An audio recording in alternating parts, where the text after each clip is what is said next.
Basta kay Sir Rojan, ibang klase. Let's go! Okay, welcome ulit sa ating klase. Sa video na to, pag-uusapan natin ang tungkol sa relevant costing. Pero mag-focus lang muna tayo sa concept ng relevance. Ano nga ba ibig sabihin ng relevance at anong mga factors para masabi natin na ang isang information ay relevant sa decision making? Okay, sige, start tayo. Let's go! Ayan, so ang topic natin ulit ay relevant costing. So, mag-introduce lang muna ako kung ano ibig sabihin ng relevant costing, pero ang ating focus lang muna ngayon ay relevance. Okay? So, pag sinabi nating relevant costing, yung mga managers, kailangan nilang pagtuunan ng pansin yung mga information na relevant sa kanilang desisyon. Okay? So, relevant costing focuses on managerial attention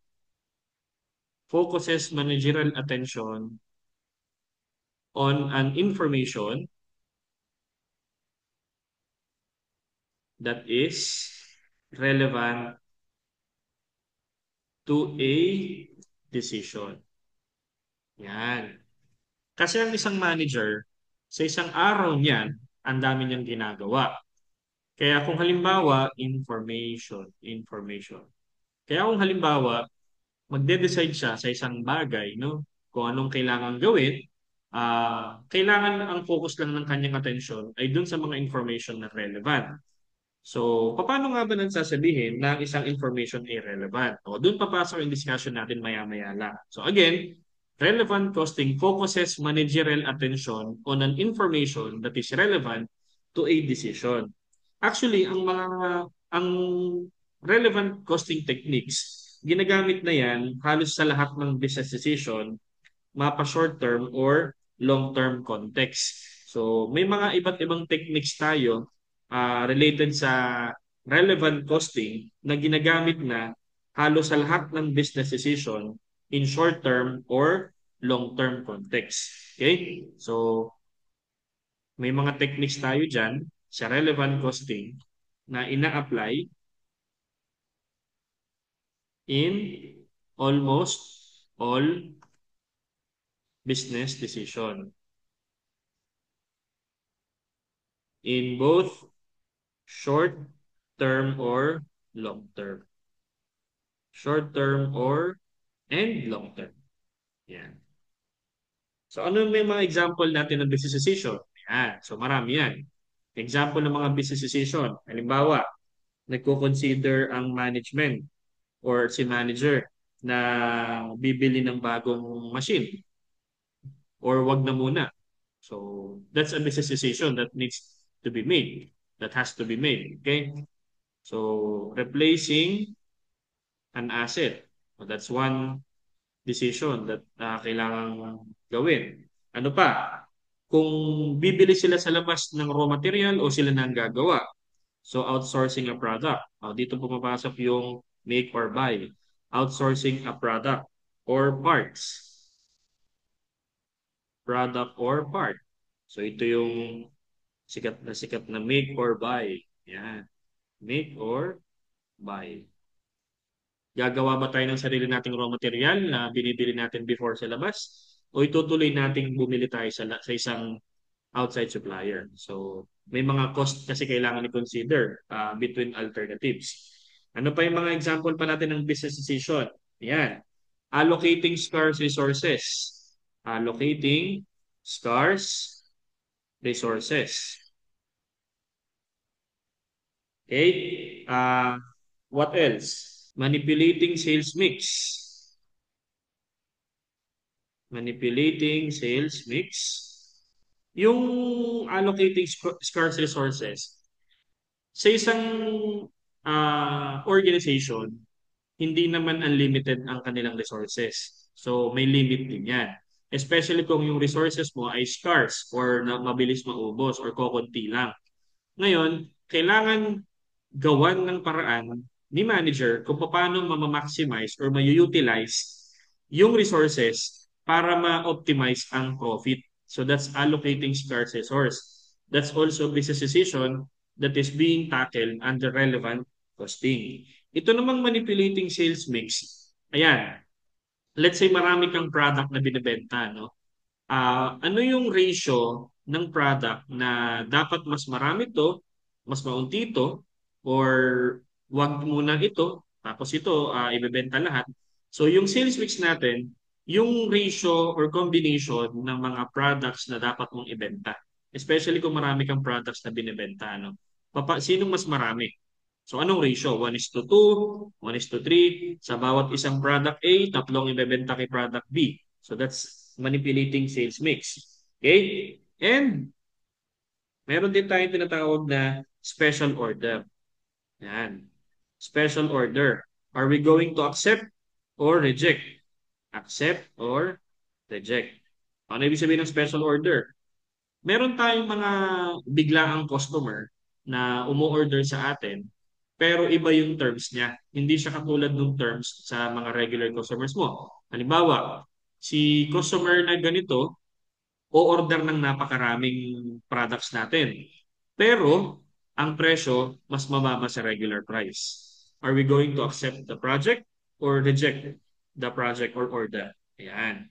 So, ilan lamang ito sa mga business decision na kailangan gampanan or gawin ng isang manager at para mas maging maganda ang resulta ng decision nila, kailangan gamitan ng techniques related sa relevant costing. So ito nga yung pumapasok natin ng ating discussion tungkol sa relevant costing. So bawat lecture video, isa-isang gagawa natin yan para hindi kayo masyadong ma-overload sa discussion sa isang video kung sasabay-sabay natin yan. So, meron tayong tigigis ng discussion na. Pero ngayon, again, as I've mentioned earlier sa video natin, ang focus lang muna natin is tungkol sa concept ng relevant. So, basically, ito yung introduction natin ng relevant costing. So, sige, doon muna tayo sa relevance. Ano bang ibig sabihin natin ng relevance? Yan. At paano natin masasabi na ang isang information ay relevant? Okay? So, sa isang desisyon na gagawin ng isang manager, kailangan i-consider niya lang lahat ng relevant cost, pati na rin ang relevant revenues associated sa isang alternative. Kasi kapag halimbawa gagawa ka ng desisyon, di syempre may pinamimilian ka. So therefore, dapat merong alternatives na present. Kasi paano ka magdedesisyon kung sinasabi nating no choice? So dapat merong alternatives. Yan. So pag may alternatives, may pinamimilian ka, you need to consider all costs and revenues that are relevant. Okay? So consider all relevant costs and revenues.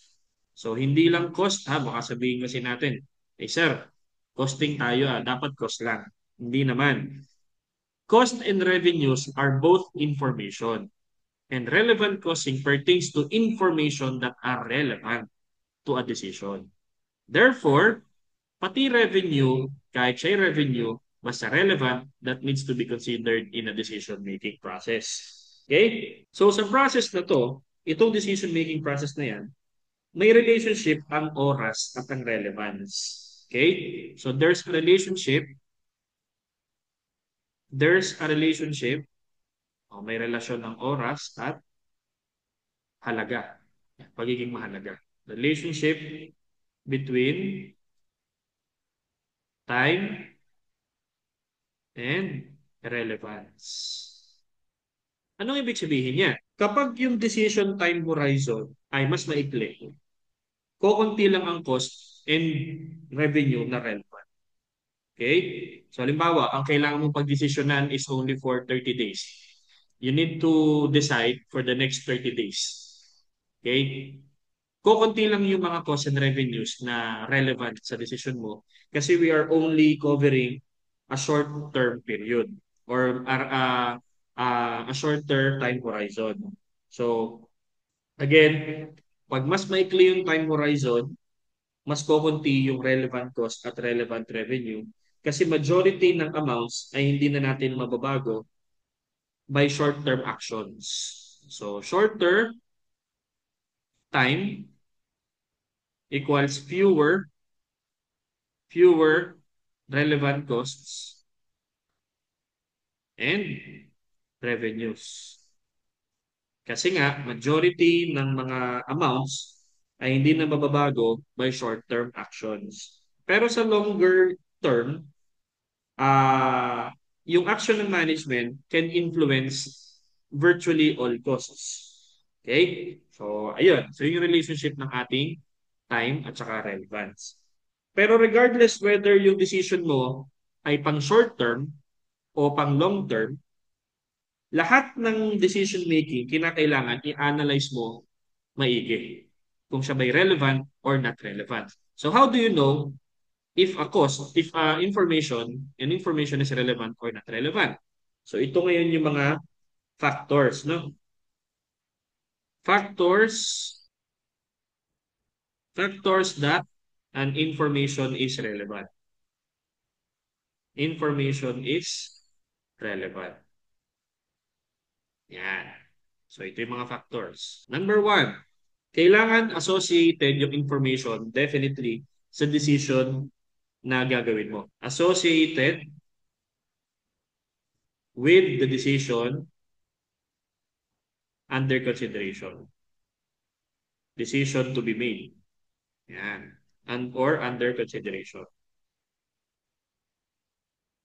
So, definitely, bakit bakit mo masasabing mahalaga yung information kung wala naman yung kinalaman? Halimbawa, iniisip ng manager kung bibili siya ng bagong machine or gagamitin pa rin yung lumang machine. Tapos, sa tingin ba ng manager, mahalagang isama sa konsiderasyon yung sweldo ng HR or kaya naman yung sweldo ng driver? May kinalaman ba yung HR dun sa machine, sa production, tsaka yung driver? So, wala naman, ano? So, pwedeng yung information ay hindi yun relevant. So, even though may cost, pero hindi naman siya associated sa desisyon na gagawin natin, hindi siya dapat isama sa ating consideration na relevant yung information na yun. Okay? So, yan. Ano pa? Ano yung mga factors pa na para masabi natin ang information ay relevant? Number two, dapat mahalaga yan sa isang decision maker. Obviously, important to the decision maker. Yan. So, explain natin naman ito isa-isa to the decision maker. And lastly, for information to be relevant, kailangan may connection siya sa future. Okay? So, have a connection, have a connection or bearing on future endeavors. Ibig sabihin, yung desisyon na gagawin mo ay para sa future at hindi sa past. Okay? Yan. So again, dapat konektado yung information na yun sa future endeavors na gagawin mo sa organization. Okay? Actually, meron pa. Kailangan, yung pang-apat, not present in both alternative. Not present in both alternatives. Kailangan yung information ay hindi parehas meron sa dalawang alternative. Kung meron man, magkaiba ng amount. Okay? Or not the same amount. Yan. Kung present man siya pero magkaibang amount, relevant pa din yan. Kaya halimbawa, manonood ka ng concert ng Coldplay. Iniisip mo kung ikaw ay mamamasahe or magdadala ng sasakyan. So yun yung alternatives. So yun ang kailangan mong gawa ng desisyon. Definitely manonood ka ng concert. So iniisip mo ngayon kung magdadrive ka or magko-commute. Ngayon, either of the alternative,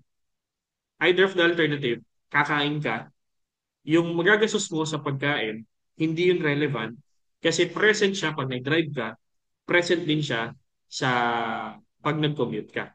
So, kahit na siya ay associated, important, at siya ay future, yung information, kasi kakain ka, in future pa yon.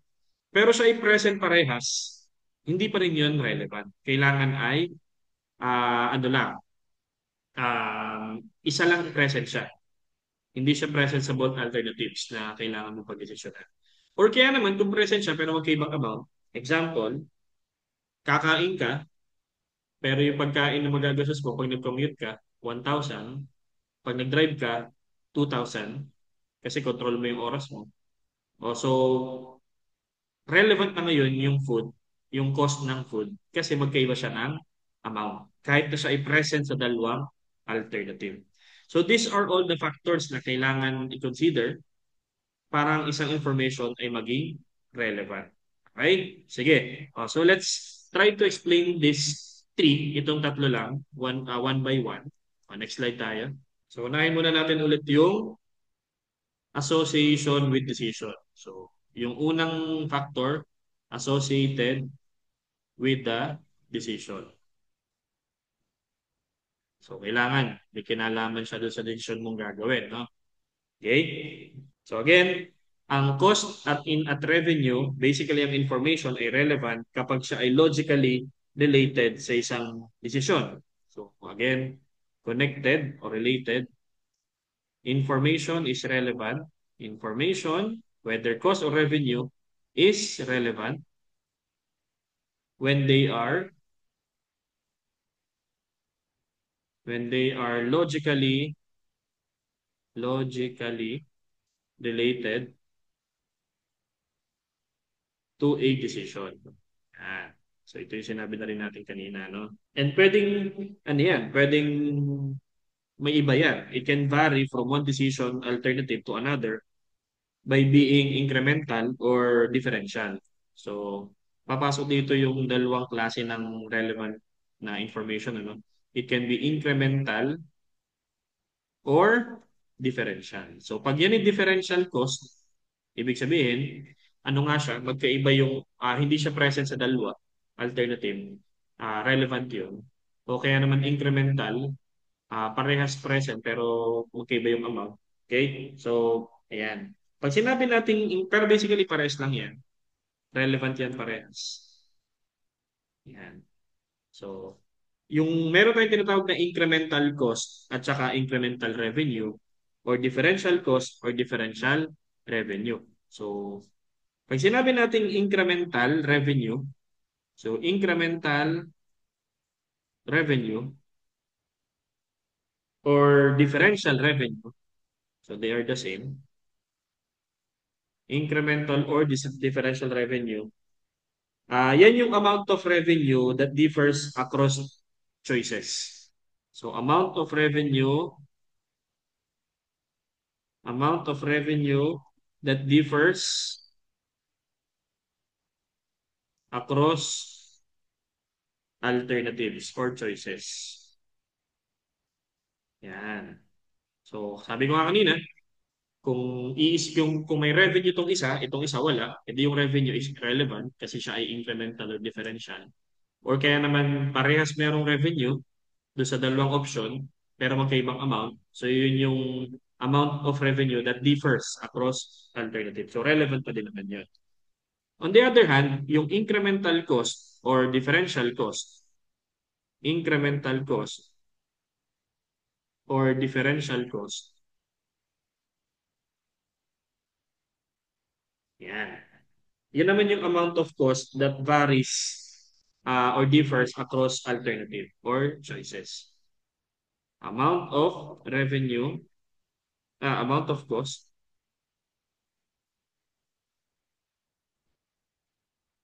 amount of cost that differs or varies across alternatives or choices.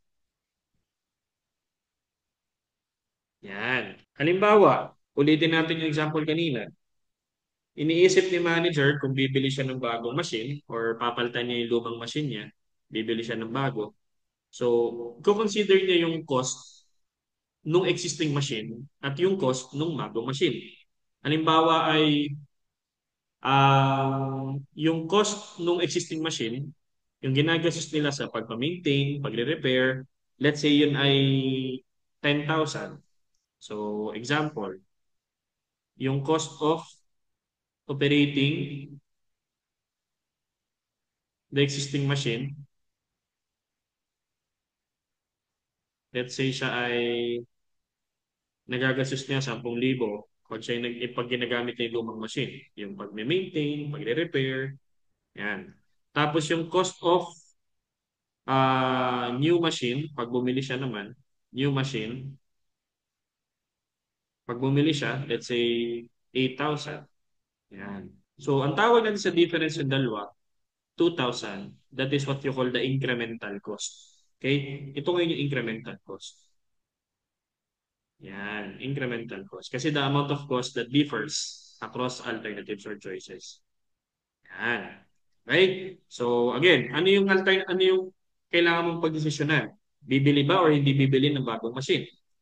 So, pag ganun, consider mo yung cost ng dalawa. Kung wala namang revenue, doon ka sa cost. Ito yung cost pag nag-operate yung lumang machine, 10,000. Ito naman yung cost pag bumili ka ng bagong machine, 8,000. So, the difference, yun yung incremental. So, sa revenue side, ganun din. Okay? So, yung proseso ng relevant costing, kinakailangan i-compare yung incremental revenue at incremental cost ng dalawang choices. Okay? Although yung incremental cost, pwede siyang maging variable or fixed. Meron tayong general guideline na most variable costs are relevant.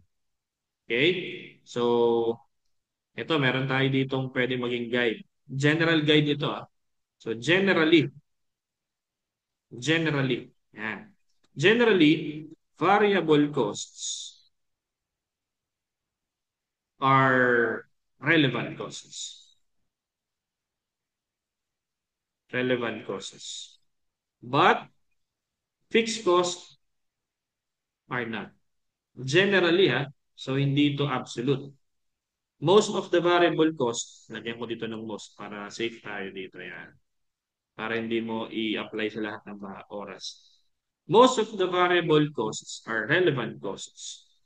And most fixed costs are not relevant costs. Okay? Yung logic sa guide na to, the logic of this guideline is that yung activity measure, kagaya ng sales or production volume, nagbabago within a relevant range. So yung total variable cost nagbabago, pero yung total fixed cost ay hindi. Kaya lang, meron palaging exception sa general rule. Particularly kapag yung time horizon natin is long. So itong general rule natin is within a relevant range. Ibig sabihin, pwedeng short term ito. So it can be short term. So exception do sa general rule, exception, exception sa general rule, yung time horizon is long. Ibig sabihin, long term. So hindi mo na pwedeng sabihin lahat ng variable cost ay relevant, lahat ng fixed cost ay irrelevant, kasi yung time horizon natin ay long term na. So hindi na mag-a-apply yung general rule natin. Okay? So anong tawag natin sa difference ng dalawa? Yung difference ng incremental revenue at saka incremental cost, ang tawag natin dyan, incremental profit. Yan. Incremental profit. Kung sakaling merong incremental revenue yung option 1, meron din siyang incremental cost, the incremental profit ang tawag natin dyan. Okay? Yan. Tapos, ang gagawin ni management, i-compare niya yung incremental effects ng alternatives kung alin yung may pinakang profitable na alternative. Kumbaga, anong alternative ang pinakang malaki ang profit? Kasi merong revenue, merong cost, so may profit parehas. Alin yung pinakamalaki? Yan. So, although yung comparison niya, parang simpleng pakinggan, pero hindi siya ganun kasimple. Dahil kasi ang concept ng relevance is individualistic determination. Kumbaga parang isa-isay mo talaga siyang malaman kung ano yung relevance sa alternative na yun. Pangalawa, yung pagbabago sa technology, pinadami niya yung amount of available information na i-consider mo pag magde-decide ka. So, yun. Kaya medyo challenge yun para malaman kung anong information ang relevant at hindi relevant. Okay? Yun ay sa practical sense. Definitely sa board exam purposes, yun, nababanggit naman kung anong relevant. Pero madali kasi tukoy na yung information. Hindi katulad sa practical, ikaw pa mag-iisa-isa kung anong information ang relevant. At saka kung ano yung cost, yung mga kailangan mo i-consider, tsaka revenue. Saka pa yung relevance na pinag-uusapan natin. Okay? Ayan. So ito yung unang factor, ano? uh, ang information ay relevant kung siya ay associated sa isang decision. So meron tayong tinatawag na incremental at saka differential. Both of them are related to relevance, concept of relevance. Okay? So yun. Next tayo. Punta tayo sa pangalawang factor para masabi ang information ay relevant. So next slide tayo. Number two, importance to decision maker. Mahalaga dapat ito sa kanya, sa mismo magde-decide. Okay? So yung specific information na kailangan mo bilang manager, nakadepende siya kung gaano ka importante 'yon sa pag-achieve ng objectives ng manager. So the need for specific information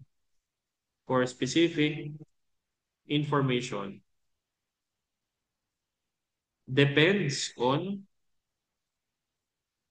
how important that information is. That information is relevant or relative to achievement of managerial objectives.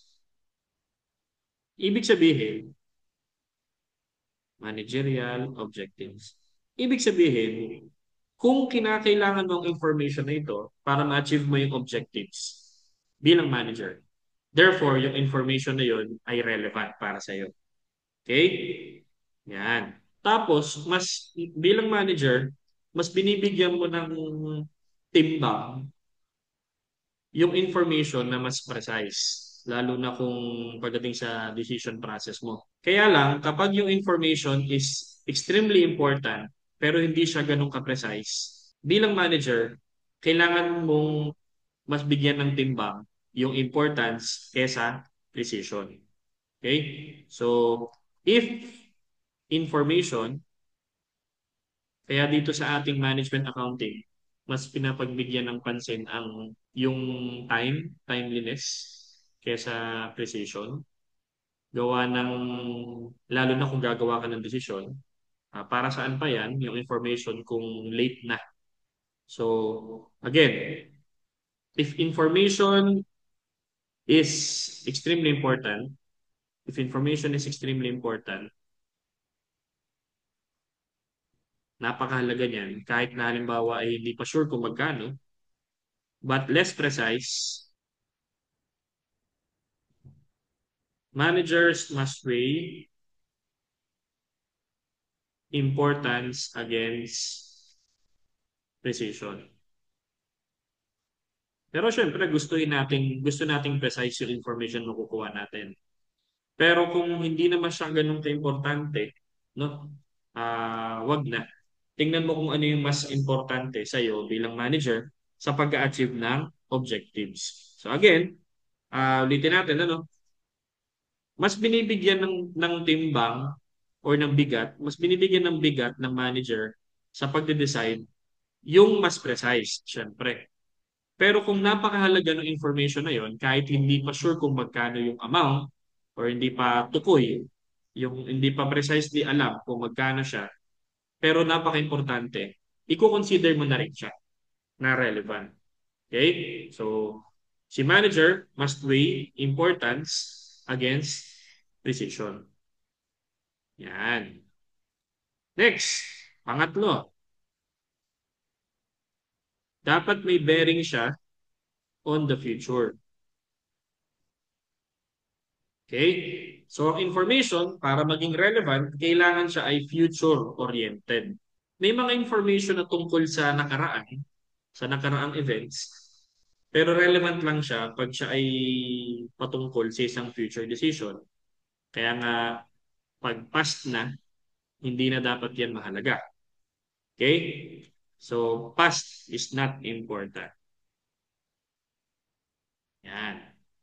Lalo na kung hindi naman siya related or pertaining sa future decisions mo. Okay? Ano mo yun, sa buhay mo sa puso mo yun. Pati sa mga decision mo sa buhay. Past is not anymore important. But it is relevant only if it is pertaining to your future decision. Okay? Lahat ng desisyon ng manager ay ginagawa para maapektuhan yung future events. Hindi para mabago yung past. Kasi that's past. You cannot change that. Okay? So, yung information kung saan yung decision mo ay nakabase, it should reflect future effects. Yung future can be short run, okay? Pwede siyang mamaya, pwedeng next month, pwedeng long or sa long run, pwedeng 3 years from now. Okay? Ayan. So again, it should be future oriented, future related. Yeah. Okay? Ito, ang tawag natin dito, sunk. Magkakaroon tayo ng separate lecture dyan. Yung past is not important. Ayan. So, yung lang mga future costs and revenues ang pwedeng makaapekto sa current decision mo. And habang lumalawak yung time horizon, mas nagkakaroon ka ng future cost na controllable, avoidable, and relevant. So, yung mga information din na relevant, avoidable din yan. Okay? Avoidable din. So, pag yan ay avoidable, that is relevant. Pag yan ay controllable, that is also relevant. Okay?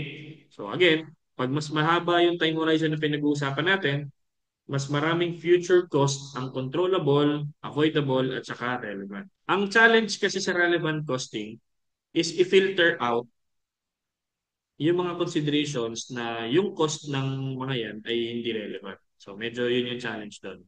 And then again, yung cost incurred in the past, it's called sunk cost.